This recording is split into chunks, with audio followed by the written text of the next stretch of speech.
Good morning, students. Today we are going to start the third theme of history, that is an empire across 3 continents. Okay, in this chapter we will study the 3 continents, the empire of an empire of 3 continents. ठीक है, तो सबसे पहले हम introduction पढ़ेंगे इसमें. An empire across 3 continents. Which are these 3 continents? Europe, Asia and Africa. These 3 continents was known as Roman Empire. ये जो तीनों कॉन्टिनेंट्स थे इन्हें रोमन एम्पायर के नाम से पहले जाना जाता था. ये पहला एम्पायर था. ठीक है, जो बाउंड्रीज थी इस एम्पायर की वो 2 बड़ी बड़ी नदियों से मिलकर के बनी हुई थी, रिवर राइन और river Danube from the north side.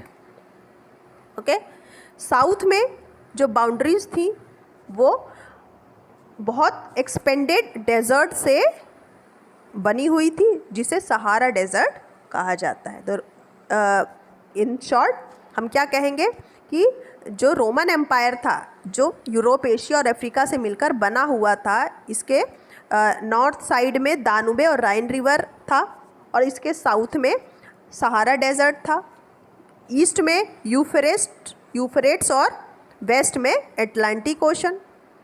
और ये जो पूरी टेरिटरी है इतनी बड़ी जगह पर जो फैली हुई थी, इस पूरी टेरिटरी को रोमन एम्पायर कहा जाता था, है ना. तो इसीलिए जो रोमन एम्पायर है ये एन एम्पायर अक्रॉस 3 कॉन्टिनेंट्स के नाम से जाना जाता है क्योंकि ये 3 कॉन्टिनेंट से मिलकर के बना हुआ था.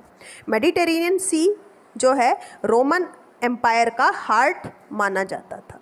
ठीक है, अब हम सोर्सेज पढ़ेंगे, है ना. Sources to understand Roman history. क्या क्या सोर्सेज हैं रोमन हिस्ट्री को जानने के लिए? रोमन हिस्ट्री जो है उसको जानने के लिए सोर्सेज का बहुत अच्छा कलेक्शन है, काफ़ी रिच कलेक्शन है जिसे स्टडी करके हम उसे रोमन एम्पायर के बारे में काफ़ी अच्छे से जान सकते हैं. इन सोर्सेज को ब्रॉडली डिवाइड किया गया है टेक्स्ट, डॉक्यूमेंट्स और मटेरियल रिमेन्स में. 3 पार्ट्स में डिवाइड किया गया है. पहले हम टेक्स्ट के बारे में पढ़ेंगे.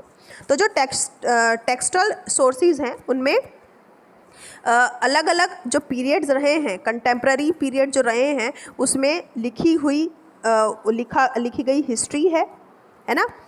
ये जो लिखी जाती थी हिस्ट्री इसे यूजुअली एनल कहा जाता था क्योंकि ये हर साल लिखी जाती थी, हर साल बनाई जाती थी, इसलिए हर साल नैरेट की जाती थी, इसलिए इसको एनल कहा जाता था. इसमें लेटर्स होते थे, स्पीचेस होती थी, सरमन्स होते थे, लॉज भी होते थे. दूसरा सोर्स है डॉक्यूमेंट्स. तो जो डॉक्यूमेंट्री रिसोर्सेज हैं उनमें मेनली इंस्क्रिप्शन और पेपिरी इंक्लूड है ना. इस इंस्क्रिप्शन जो होते थे, पेपिरी क्या होता था?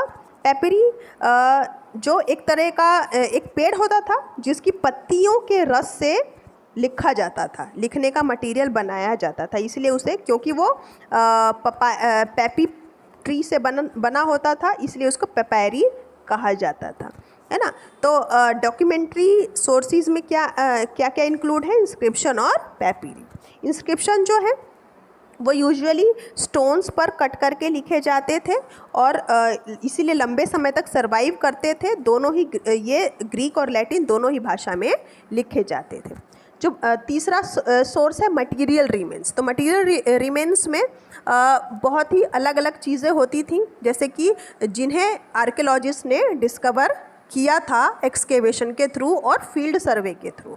एग्जाम्पल के लिए बिल्डिंग्स हैं, माउंटेन्स हैं और भी दूसरे तरह के स्ट्रक्चर्स हैं जैसे कि पॉटरी हैं, कॉइन्स हैं, मोज़ाइक है ना. यहाँ तक कि जो पूरा का पूरा लैंडस्केप है वो सब मटेरियल रिमेन्स में इंक्लूड होता था.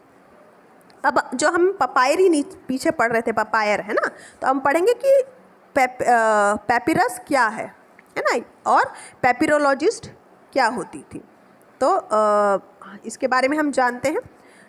जो पेपिरस था, है ना, वो एक रीड जैसा प्लांट होता था जो इजिप्ट में नील रिवर के किनारे पर ग्रो हुआ करता था और इससे राइटिंग मटेरियल प्रोड्यूस होता था, है ना, जिसे रोज़मर्रा की लाइफ में लिखने के लिए यूज़ किया जाता था, है ना।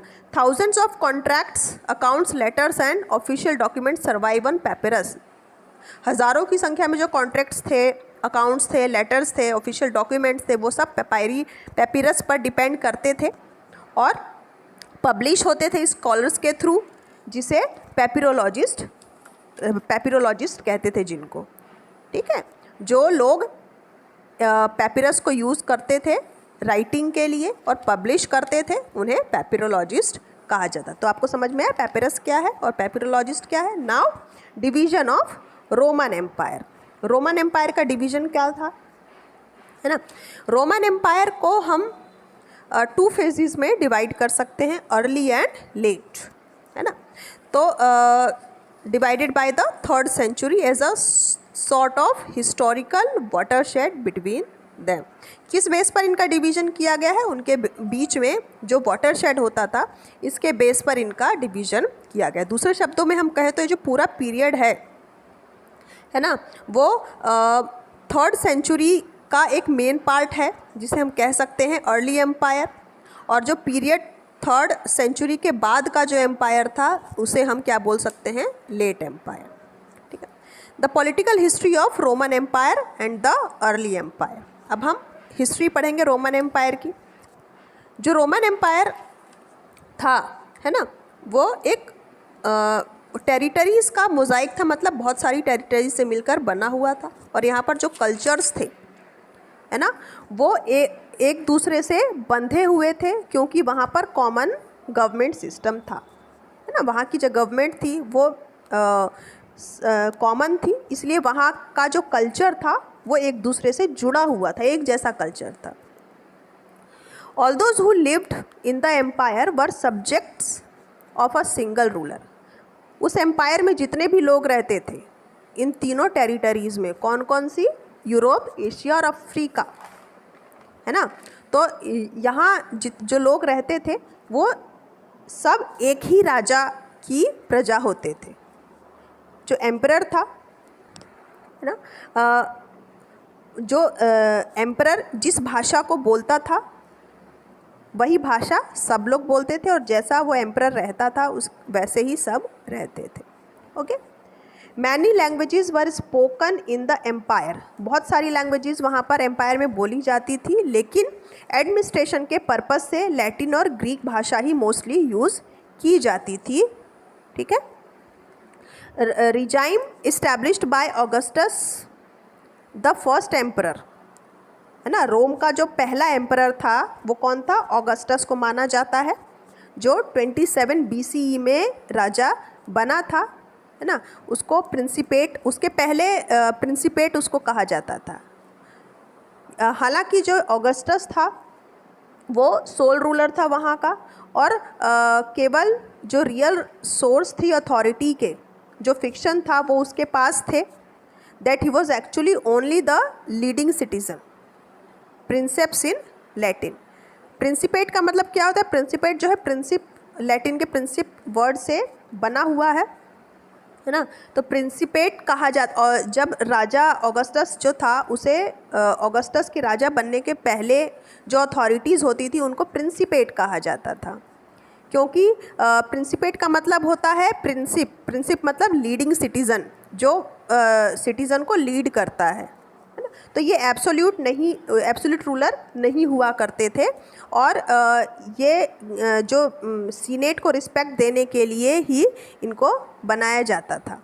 सीनेट जो था वो ऐसी बॉडी थी जो रोम को पहले कंट्रोल करती थी, उस समय पर जब ये रोम रिपब्लिक नहीं बना था, ठीक है। सीनेट फिर जो है एग्जिस्ट था रोम में कई सेंचुरीज़ तक, और बाद में भी ये रिमेन रहा। एरिस्टोक्रेसी, ये जो बॉडी है, जब तक एरिस्टोक्रेसी रही वहाँ पर, तब तक ये वहाँ पर रहा। जो वेल्दिएस्ट फैमिलीज़ हुआ करती थी रोम की, वो लोग जो है सीनेट के मेंबर होते थे, और बाद में जो इटालियन डिसेंट थे, मेनली जो लैंड ओनर्स हुआ करते थे, वो सीनेट के सदस्य बनते थे, है ना। तो सीनेट क्या था, एक ऐसी बॉडी थी जो रोम को रिपब्लिक बनने के पहले उसे कंट्रोल किया करती थी।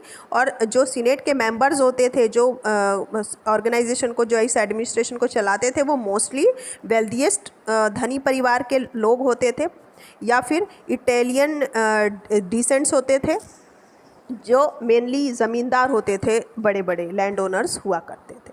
ठीक।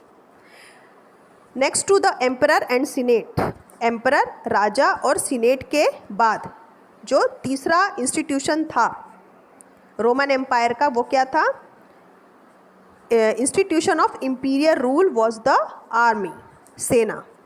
जो थर्ड इनका इंस्टीट्यूशन था इम्पॉर्टेंट, वो कौन था, आर्मी, है ना। पहला एम्परर, दूसरा सीनेट और तीसरा army. Romans had a paid professional army, Romans के पास बहुत ही प्रोफेशनल आर्मी थी जिन्हें वो पे किया करते थे, है ना। Where soldiers had to put in a minimum of 25 years of service, जहाँ पर सोल्जर्स को कम से कम 25 ईयर्स की सर्विस के लिए रखा जाता था। आर्मी जो थी सिंगल ऑर्गेनाइज्ड बॉडी थी एम्पायर में, जिसमें 6 लाख सोल्जर्स थे 4th सेंचुरी में। 4th सेंचुरी का बताया जा रहा है रोम में, जब जो आर्मी थी रोम की, उसमें कितने सोल्जर्स थे, 6 लाख सोल्जर्स थे 4th सेंचुरी में। जो सोल्जर्स थे वो कॉन्स्टेंटली बेटर वेजेस के लिए आपस में एजिटेट करते रहते थे, आवाज़ उठाते रहते थे और सर्विस कंडीशन को बेटर बनाने के लिए आवाज़ उठाते रहते थे। ये जो एजिटेशन था, ये जो गुस्सा था, वो कभी कभी विद्रोह के रूप में भी फूट पड़ता था, म्यूटिनी के रूप में भी फूट पड़ता था, म्यूटिनी का रूप भी ले लेता था। The emperor, the aristocracy and the army were the 3 main players in the political history of the empire. तो रोम का जो पॉलिटिकल हिस्ट्री थी रोम एम्पायर की, उसके 3 मेन जो थे पिलर्स थे, कौन कौन से, aristocracy, emperor and the army. ठीक है। इंडिविजुअल एम्परर का जो सक्सेस था वो डिपेंड करता था कि आर्मी पर उसका कितना कंट्रोल है, जब आर्मी को वो डिवाइड करता था। तो इसका रिजल्ट यूजुअली क्या होता था, सिविल वॉर, आपस में ही उनका वॉर होने लगता था, गृह युद्ध एम्पायर के अंदर कई बार युद्ध छिड़ चुका था इस कारण से, है ना। 69 CE में जो एक ऐसा समय था, उस समय को छोड़ करके जो 4 एम्परर रहे हैं थ्रोन पर, है ना, उन्हें जल्दी ही अपना शासन छोड़ना पड़ा था। जो फर्स्ट 2 सेंचुरीज़ थी उसमें सिविल वॉर से आज़ादी मिल चुकी थी, फिर वो जो गृह युद्ध था वो फिर कम हो गए थे। External warfare was also much less common in the first 2 century. First 2 centuries में जो बाहरी जो वॉर थे वो भी काफ़ी कॉमन थे। ये जो एम्पायर था, the empire inherited by Tiberius from Augustus, Augustus के बाद जो ये एम्पायर था वो टिब्रियस को मिला। वो ऑलरेडी एम्पायर वो इतना वास्ट था that further expansion was felt to be unnecessary, कि अब उसके एक्सपेंशन की ज़रूरत नहीं थी। ऑलरेडी बहुत वास्ट एम्पायर था जो ऑगस्टस ने टिबेरियस को दिया था, है ना। तो the only major campaign of expansion in the early empire was Trajan's fruitless occupation of territory across the Euphrates in the year 113 to 117 CE, abandoned by his successors। केवल एक ऐसा मेजर कैंपेन था जो एक्सपेंड किया गया था early empire में, वो था ट्राजन का, है ना। ट्राजन का जो कैंपेन था, इस ये जो कैंपेन था वो फ्रूटलेस रहा, इसका कोई परिणाम नहीं निकला। जो यूफ्रेट रिवर था उसके उस पार जो टेरिटरीज़ थी उस पर किया गया था अटैक, उस पर ये कैंपेन की गई थी, लेकिन ये फ्रूटलेस रहा, इसका कोई परिणाम नहीं निकला। और जो उनके सक्सेसर थे वो इसको रोक नहीं पाए। The Roman empire had two types of territories. Roman empire में दो तरह की टेरिटरीज थी, एक डिपेंडेंट किंगडम और दूसरा प्रोविंशियल टेरिटरीज। ठीक है। The near east was full of dependent kingdom. East के पास के जितने भी एरियाज थे वो डिपेंडेंट किंगडम थे। But the disappeared and swallowed up, लेकिन वो धीरे धीरे डिसअपियर होते जा रहे थे, है ना, और रोम जो है उन्हें स्वॉलो करते जा रहा था। ये जो किंगडम थे वो बहुत वेल्दी थे। एग्जाम्पल के लिए हेरोड्स का जो किंगडम था वहाँ पर 5.4 मिलियन दिनारी यील्ड किया जाता था हर साल, जो लगभग 1,25,000 kg गोल्ड हर साल प्रोडक्शन के बराबर है। Okay. A city in Roman empire was an urban centre with its own magistrate. जो रोमन एम्पायर था उसके पास शहरी इलाका भी था, अर्बन सेंटर था जहाँ पर उनका अपना मैजिस्ट्रेट अपने होते थे, सिटी काउंसिल होता था, है ना, और एक टेरिटरी कंटेनिंग विलेज भी, कई गांव भी होते थे उस टेरिटरी में, गांव भी कई सारे होते थे, विच वर, जो कि उन्हीं के ज्यूरिडिक्शन के अंडर में आते थे, उन्हीं की न्याय व्यवस्था के अंतर्गत होते थे।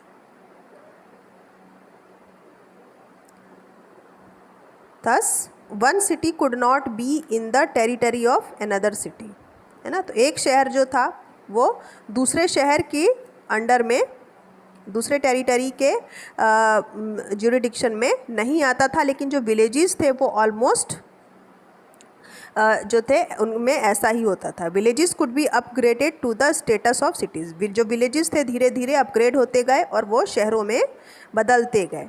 And vice versa, usually as a mark of imperial favour, और धीरे धीरे उन पर वो एम्पायर का रूप लेने लगे। One crucial advantage of living in a city was essential commodities were better provided for during food shortage and even famines than the countryside, है ना। जो एक बहुत बड़ा एडवांटेज होता था शहर में रहने का वो ये था कि जब कभी कंट्री साइड में या फिर विलेजेस में बाढ़ आ जाती थी या फिर अकाल पड़ता था तो उस समय पर जो फूड की शॉर्टेज होती थी उससे उसका जो बेटर प्रोवाइड हो जाता था शहरों में। ओके। तो आज हम यहीं पर करते हैं स्टॉप क्लास को।